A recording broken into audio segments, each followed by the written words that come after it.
Hawkeye started out as a supervillain back in 1964, but soon switched sides and teamed up with the Avengers in 1965, and he's been a key player in the Marvel Universe ever since. From his cameo appearance in 2011's Thor, to his expanded roles in the Avengers movies and Captain America Civil War, Hawkeye is a fixture of the Marvel Cinematic Universe these days. The studio was wise enough to lock up-and-comer Jeremy Renner into a long-term contract early on, and he's become a star in his own right over the past few years. So why won't Marvel give Hawkeye a movie? Fatigue. Renner has been a cog in the Marvel machine for a while now, but he was famously unhappy with his role in the Avengers. The actor made it clear he felt his character was shortchanged, and considering he spent most of the movie mindlessly brainwashed and working for Loki, it's hard to argue. He told Hero Complex, "At the end of the day, 90% of the movie I'm not the character I signed on to play. I'm literally in there for 2 minutes, and then all of a sudden..." Thankfully, he's warmed up to his super role since then. During a Reddit AMA while promoting Avengers Age of Ultron, he said he would be game if Marvel ever wanted to make a superhero movie. But he'll be 6 movies in after the next 2 Avengers films. He may be game for now, but it's hard not to wonder how long he'll be interested in playing Marvel's man who can't miss. I've done the whole mind control thing. Not a fan. But let's assume Marvel starts to look at Hawkeye's comic book history for inspiration. Well, they may not find much. Short on stories.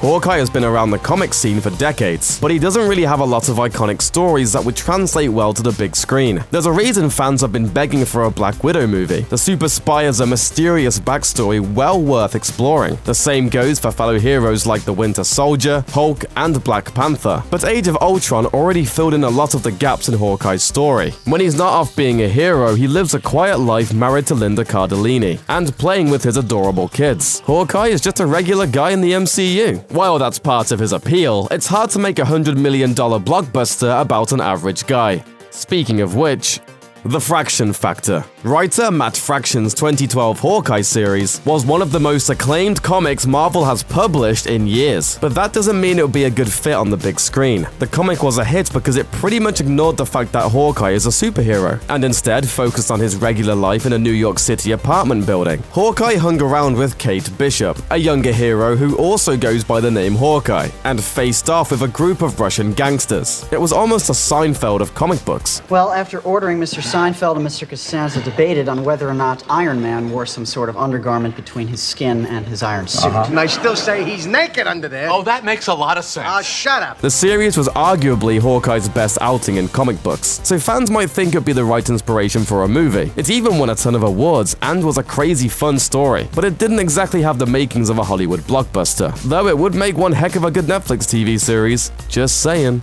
Packed schedule. You'll hear this one pretty much anytime you talk about Marvel movies. They make a lot of them, and there are plenty more on the way. The studio has released more than a dozen films, with around half a dozen more already in development. You already have Guardians of the Galaxy Volume 2, Thor Ragnarok, Black Panther, Captain Marvel, and the next 2 Avengers films on the way. And that's just naming a few. Put simply, there are lots of options on the table, and Hawkeye has already been in his fair share of movies.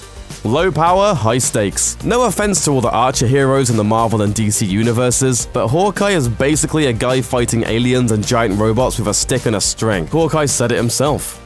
Okay, look, the city is flying. We're fighting an army of robots. And I have a bow and arrow. None of this makes sense. But Iron Man does make sense because he has cool, high-tech armor. Thor makes sense because he flies around the universe bashing bad guys with a magic hammer. But shooting arrows? It's cool, sure, but it's not on the same level. Keep up, old man. Nobody would know. Nobody. There's a reason DC decided to turn Green Arrow into a TV series. It seems that skill set is just better suited for adventures on a small screen. Team up.